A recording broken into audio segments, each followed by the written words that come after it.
Hi, friends. Welcome again to another episode of Beyond the Clouds Edge to Edge Transformation. Today, even our car has become an edge device. When I sit in a Tesla, sometimes it feels like it's an iPhone on wheels. That sounds like magic, but there's a lot behind the scenes that is happening. I got to know Marius Dupuis in the process. He's doing some amazing things on the standards. Marius, tell us about you. How did you become the Marius Dupuis we all know today? Thank you very much for inviting me to your talk. I've seen fantastic videos and interviews you have done, and it's a big honor for me. I think it's one of the rare opportunities to talk to someone on a less formal basis and not trying to sell something. I studied aerospace engineering actually in Stuttgart University, so it's not what you would direct to the automotive business. And then I started in the simulation department at a helicopter manufacturer here in Germany. And simulation is really a thread in my life, so to say. After quite a few years in that company, together with my boss and his former boss, we started our own simulation company. It's called VIRES Simulationstechnologie. And I ran this company from 98 until 2017 when we sold it to Hexagon. In that simulation business, even I started in the aerospace area. It soon became apparent that also in the automotive area, without simulation, you couldn't do all these active safety things, the ADAS, the automated driving, etc., etc. We had quite a few customers in that area. Even competitors have been competing OEMs, have been customers and users of our software. We figured out that all of them were trying to describe the same things in their own formats. We sat together with Daimler and BMW and all of these guys. We figured out that the road itself, for example, is not the distinguishing factor. You cannot have a competitive edge by describing the road in different ways for simulation purposes. And this is where it started to agree on common formats to describe road networks. Then afterwards, many other things.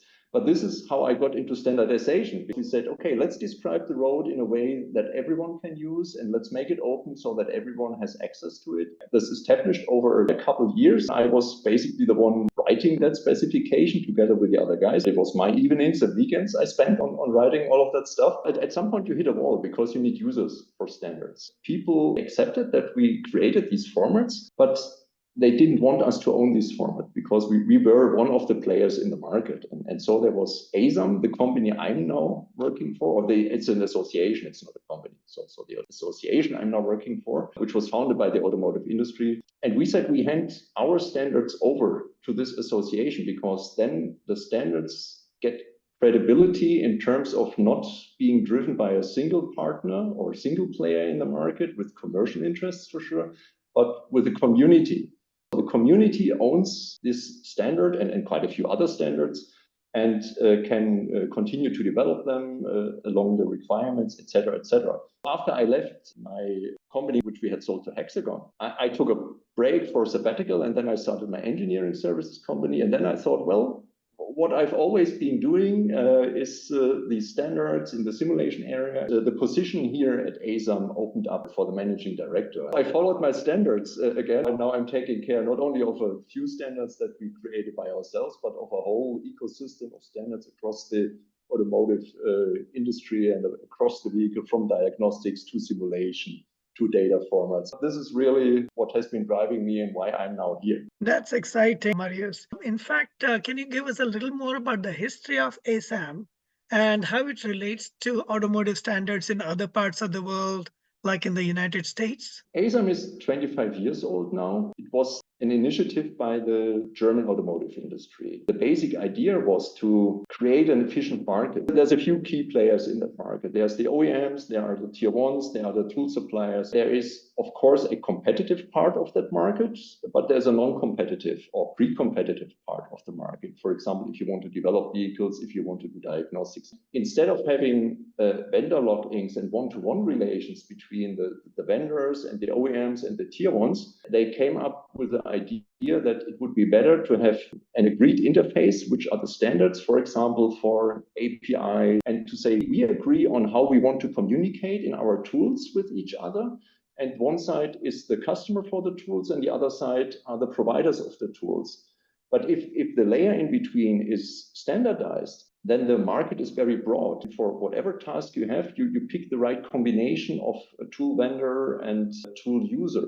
This is the idea ASAM came into play. Today we have more than 400 members worldwide, always companies, and this is also a distinguishing factor to other associations. Some are driven by individuals who become a member of an association like IEEE. We are mostly driven by the companies with their employees, and they create in our ecosystem their standards. And the standardization landscape, there's different kinds of standardization. We work on the implementation. We really define data formats down to the bits and bytes. We define APIs down to the different calls that you have to make. Other organizations look into processes more, like if you look at ISO, they also look on the side of the processes. So we are down to a very small part that you can pretty much convert into code that goes onto a car. That's our domain. As you know, during the pandemic, there was such a huge problem with the supply chain in automotive.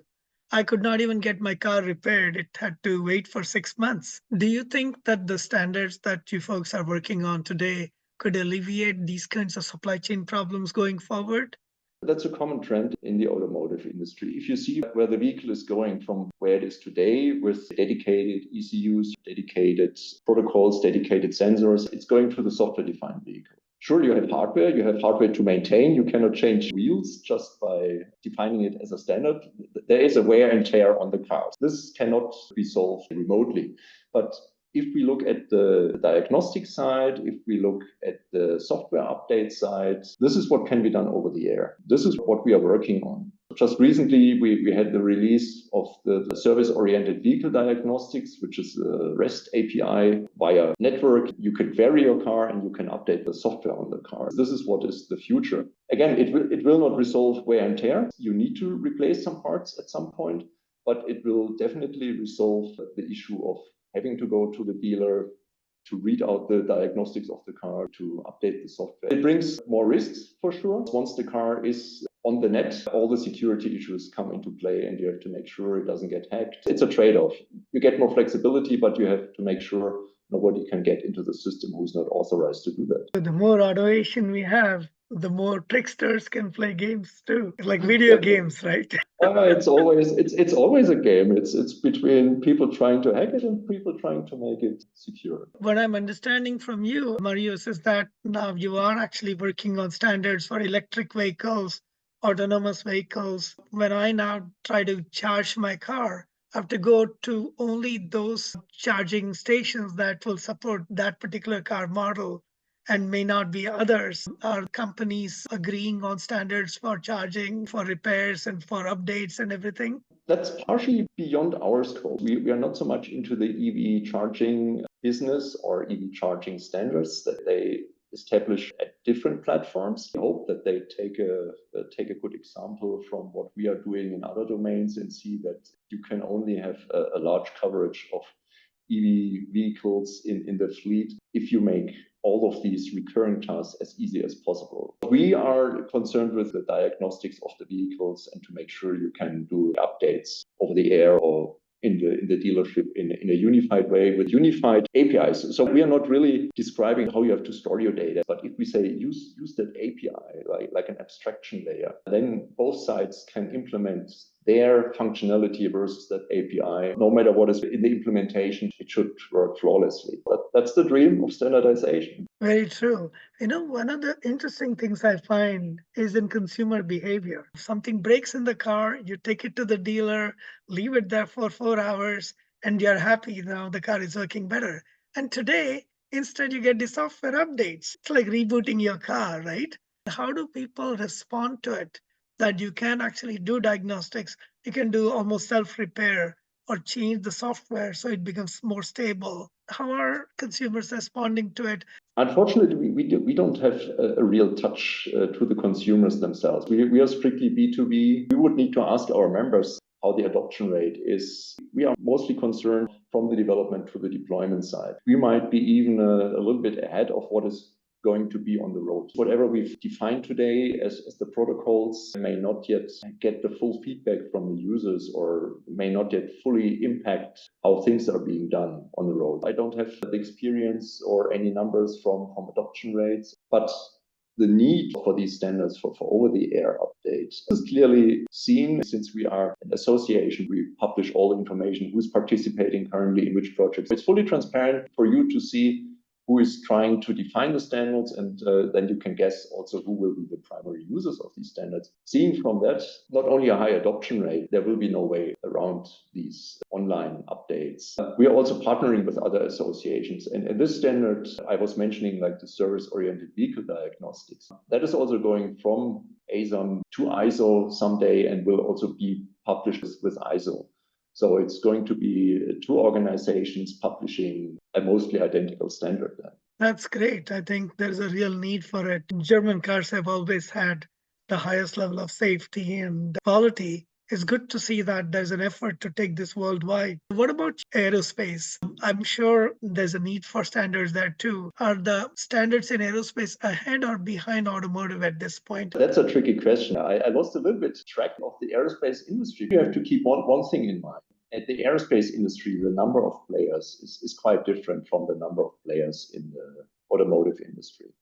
And the relationship between OEMs in aerospace and their vendors and the OEMs in automotive and their vendors is different. The number of plane manufacturers and the number of vehicle OEMs, definitely. There are standards. Many of those were originally set by the military to make sure everything complies with a certain kind of communication protocols. Mostly in avionics, you would find these standards. For sure, also in manufacturing, which is a quality issue. Just recently, as we heard in the news, it's a different number of players, different scale of how many people you have to bring to the same place to agree on a standard. I think it's more a top-down approach from procurement side, which could be the military, down to the manufacturer of the aircraft, down to the vendor who has to provide avionics device. So I think the devices there need to match more the theater than direct relationships. One of my friends who moved from Miller Aerospace into automotive is saying the same thing,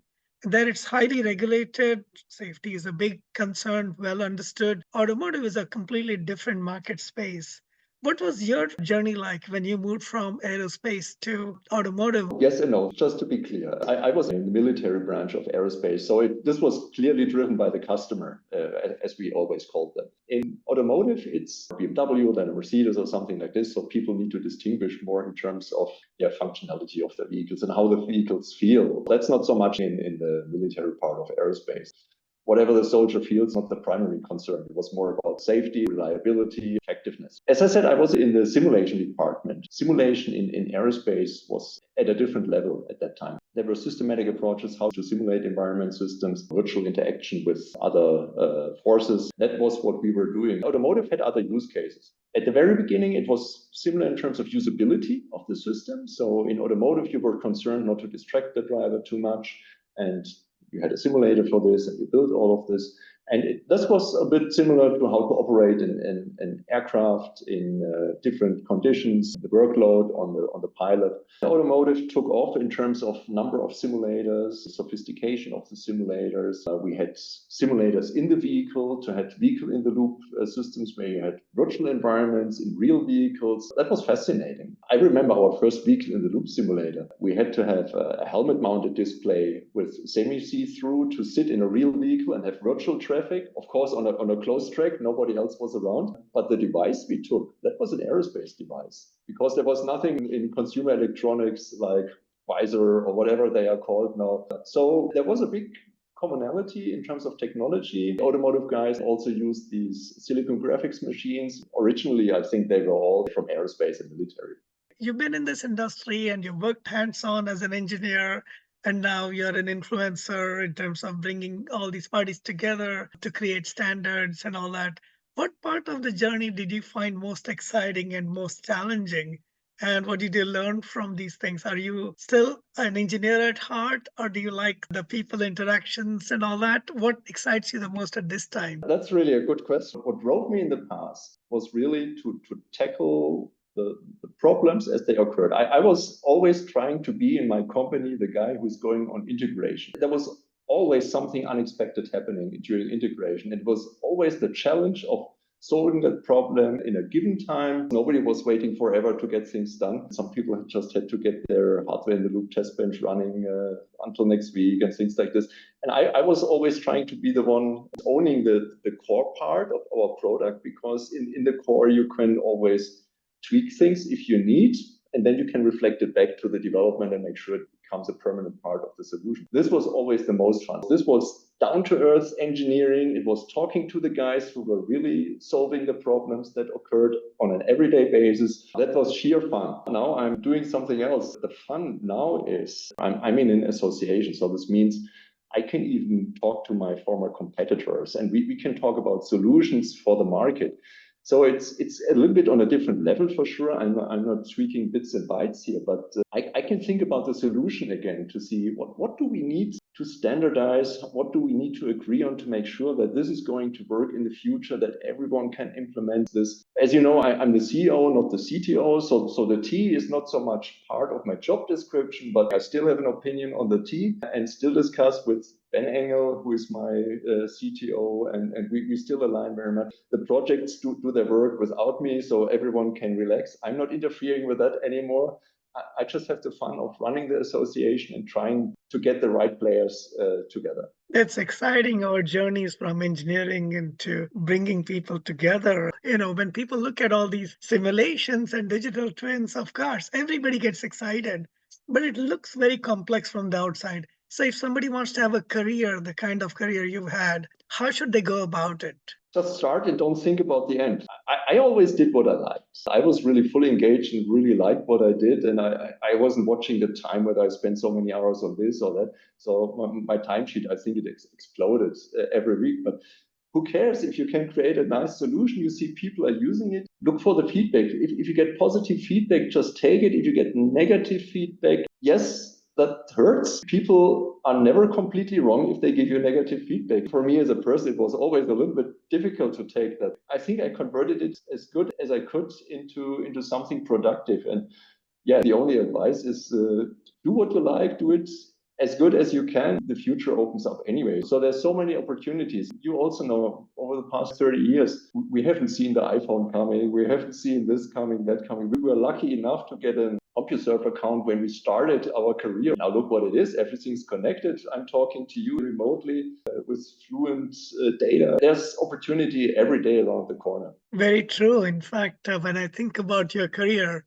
you got into avionics, aerospace, military at a time when Star Trek and Star Wars were just like dreams. Do you miss working on the latest and greatest in avionics? I think it might have been fun too. It's a different kind of industry. It could have been part of my journey, but what I really like is to have my own company at that point when we started our own company. So we were 3 guys doing it.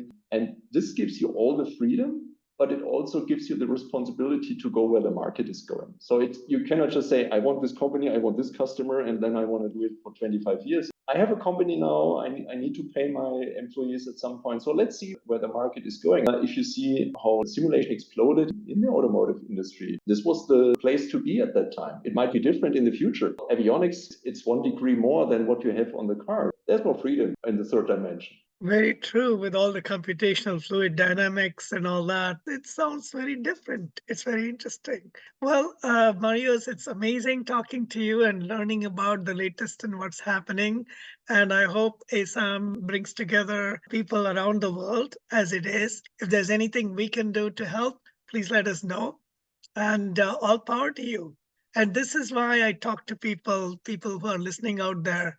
There are initiatives around the world to make it happen. It sounds like the car suddenly appeared out of nowhere. As you pointed out before our conversation, it's taken 25 years to bring people around the world together so we can have safer, better, high quality cars, high quality transportation. So thank you for all this. And to people who are listening, if you find interesting challenges that you are addressing, please come forward. I would love to hear from you.